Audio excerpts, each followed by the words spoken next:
अस्सलाम वालेकुम रहमतुल्लाह। दोस्तों, आप देख रहे हैं AK reviews reactions YouTube channel.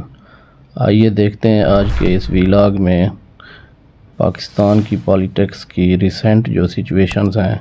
Kindly हमारे साथ आखिर तक बने रहिए और हमारे चैनल को सब्सक्राइब करना और लाइक करना मत भूलिए। साहब, पहले तो आपने 2 हलकों से इलेक्शन लड़ा। आप खुद ही बता दें कि आपके हलके में से जेन्युइनली आपकी शिकस्त हुई और जो जीता है वो जेन्युइनली जीता है या आपके भी कुछ इश्यूज हैं? शुक्रिया मलिक साहब।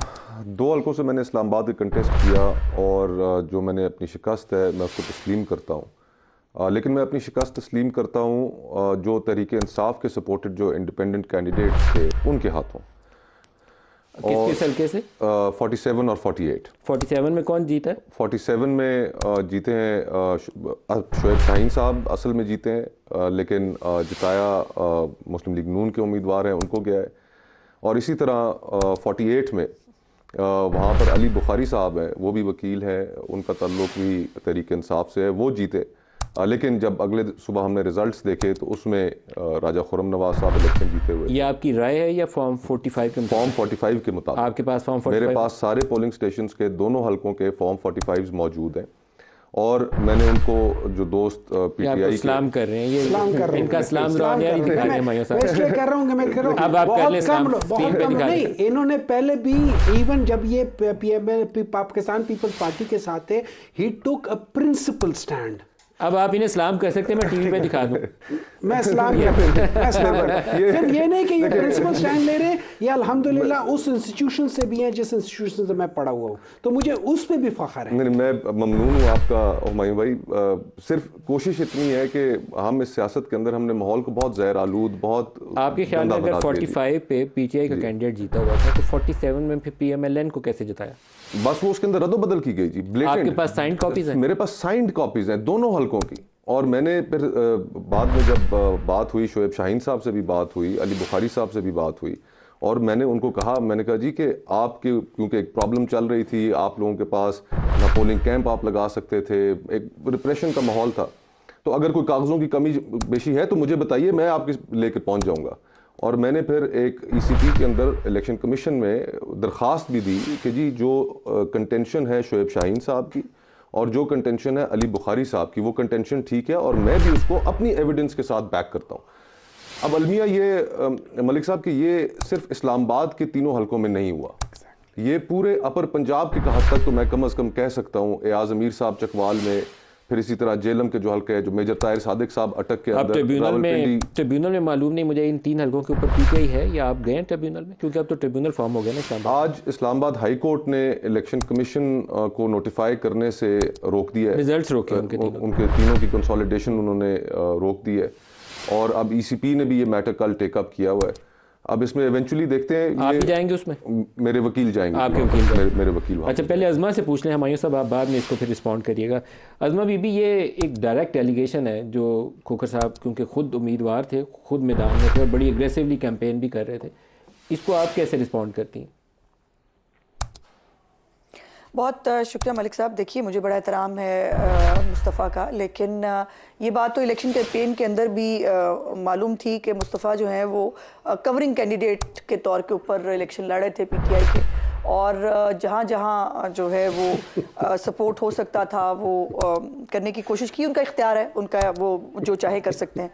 लेकिन गुजारिश ये है कि क्या इसका फ़ैसला टॉक शो में बैठकर और TV पे बैठ के होगा, जिसका जवाब है नहीं। इसका फ़ैसला होगा इलेक्शन ट्रिब्यूनल्स के अंदर, जहाँ पर हमारे फॉर्म 45 भी जाएंगे, इनके फॉर्म 45 भी जाएंगे, और अगर ज़रूरत पड़ेगी उसका फोरेंसिक हो जाएगा।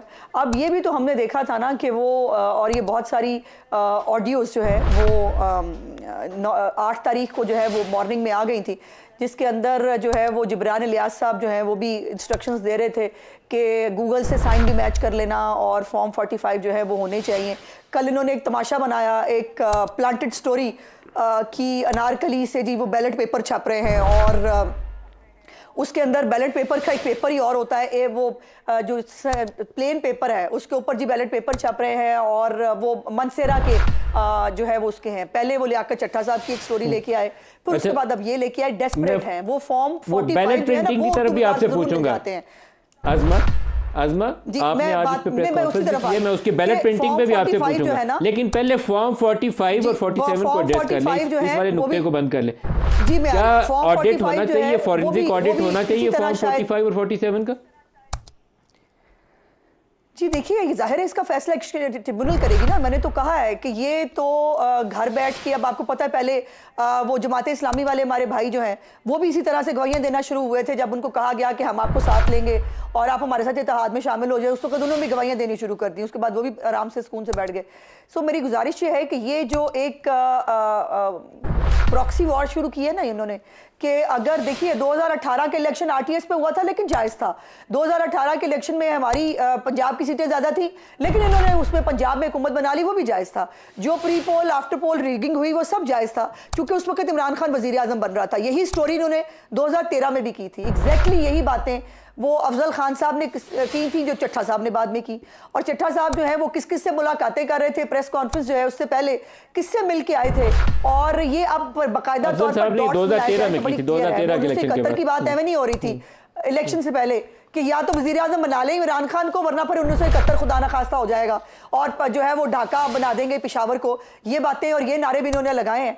सो ये सिंपल बात नहीं। और अब सरकारी मुलाजमीन को बाकायदा हरास किया जा रहा है, उनकी तस्वीरें, उनके घर वालों की तस्वीरें लगा कर पूरी कैंपेन की जा रही है कि या तो लियाकत चट्टा। मैं हुमायूं साहब से पहले ये फॉर्म 45 वाला इशू पहले डिस्कस कर लूं, फिर बाकी इशू को टेक अप करते हैं। हुमायूं साहब, ये 45 और 47 ये कैसे इसको क्लोज करेंगे बहस को, क्योंकि ये बड़े शहरों में तकरीबन सारी जगह पे ये इशू बड़े पैमाने पे सामने आया। लाहौर के अंदर हम बैठे कवर कर रहे थे, रात 9-10 बजे वहाँ शोर शुरू हो गया था ये 45 वाला और 47 वाला।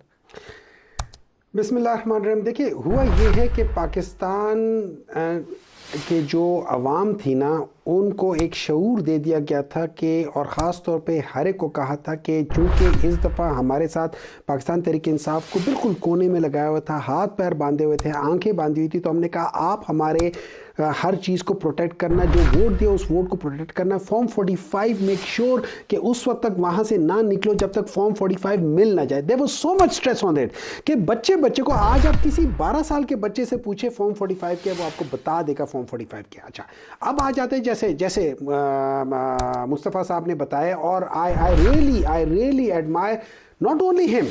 मैं आपको बता देता हूँ, मलिक हामिद अकबर साहब हैं जो कि ये अकटक से हैं, PMLN के कैंडिडेट हैं। उन्होंने अपने विड्रॉ कर लिए हैं। उन्होंने कह दिया कि वो इजाज़ बुखारी के हक में उनके लिहाज से वही जीते, तो उन्होंने अपने वो वापस ले लिए, जो उन्होंने रिव्यू एप्लीकेशन जो की थी उसको वापस ले लिए। अच्छा, इस किस्म के एक नहीं है, बहुत सारी जगहों पे आप पीर पगाड़ा साहब की तकरीर देखें, आप अचकजई साहब की तकरीर देख लें, आप मेंगल साहब की तकरीर देख लें, आप हर एक बंदे की देख लें।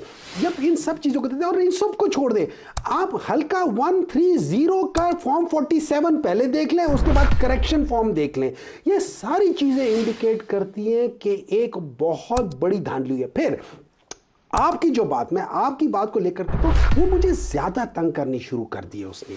मुझे अभी तक उसके दिमाग में वो चीज़ नहीं आई थी, लेकिन जिस जाविये से आपने बात की है कि ये PMLN और पीपल्स पार्टी को डराने की बात थी, इसका मतलब है ये सारे एक दूसरे को ब्लैकमेल कर रहे हैं कि मैंने तुम्हारे लिए ये गलत काम किया, तुम मेरे लिए ये गलत काम करो। Is this what democracy is all about? क्या यही आवाम का मैंडेट है? मैं 1 मिनट लूंगा। मैं यहाँ पे ये चाहूँगा कि जैसे आज बिलावल भुट्टो साहब ने एक तकरीर की है और उन्होंने कहा कि मैं अवाम ने जो मैंडेट दिया वो PTI को दिया, या PTI बैक कैंडिडेट्स को दिया। वो आज़ाद नहीं है, वो PTI बैक कैंडिडेट है, उनको दिया हुआ है।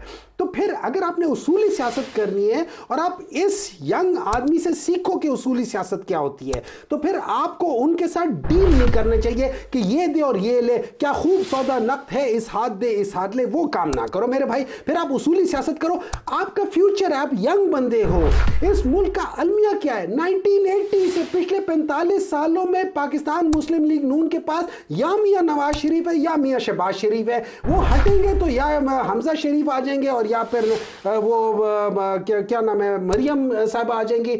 यही इनका है, कोई और क्यों नहीं है। यही चीज इन्हीं चीजों को आगे लेकर चले। ये आपने जो बात की है, actually that is more serious than anything else. अब मुझे किसी you understand that सीजन आपने क्या बात पॉलिटिशियन की जो है? है उनसे ये ओपिनियन मिली। मैं अभी खोखर साहब की तरफ से भी ये सवाल लेकर आऊंगा। आपने जी जी आगे आवाज़ मुझे आपकी। वक्त दिया। जी जी प्लीज़ कंटिन्यू करें। और मैं अपने तमाम साथियों का शुक्रगुजार हूँ, उनको मैंने सुना।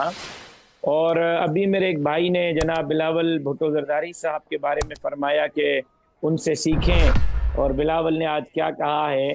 तो बिलावल साहब के लिए मैं ये कहूँगा कि मेरे भाई उनसे ये भी पूछ लें कि बिलावल साहब का ये मौक़िफ़ पीटीआई के उम्मीदवारान के लिए सिर्फ पंजाब के पीके और बलूचिस्तान की हद तक है, या वो पूरे सूबे सिंध में कराची समेत ये भी मानेंगे कि यहाँ भी पीटीआई को उसी तरह हरवाया गया है, या जेयूआई को या जीडीए को हरवाया गया है जिस तरह पंजाब में और बलूचिस्तान में और खैबर पख्तूनख्वा में हरवाया गया है। बात यह है कि आपकी बात बिल्कुल ठीक है।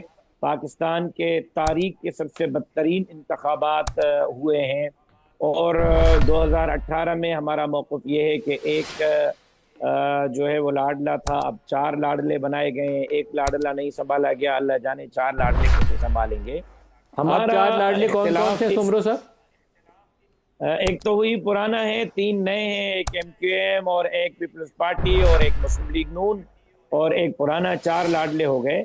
बात यह है कि हमारा इस मामले पे न पीटीआई से कोई इख्तिलाफ है, हमारा इस मामले पे न मुस्लिम लीग नून से कोई इख्तिलाफ है, न MQM से कोई इख्तिलाफ है, न पीपल्स पार्टी से कोई इख्तिलाफ है। हमारा इस मामले पे इख्तिलाफ, एतराज़, शिकवा, गिला इलेक्शन कमीशन से है, इस्टेब्लिशमेंट से है, सुप्रीम कोर्ट से है। हम समझते हैं कि ये मैच फिक्स था। हर मैच फिक्स है, उनकी कट गई है दोबारा, वो ऑडियो भी और वीडियो भी दोबारा मिलाएगा।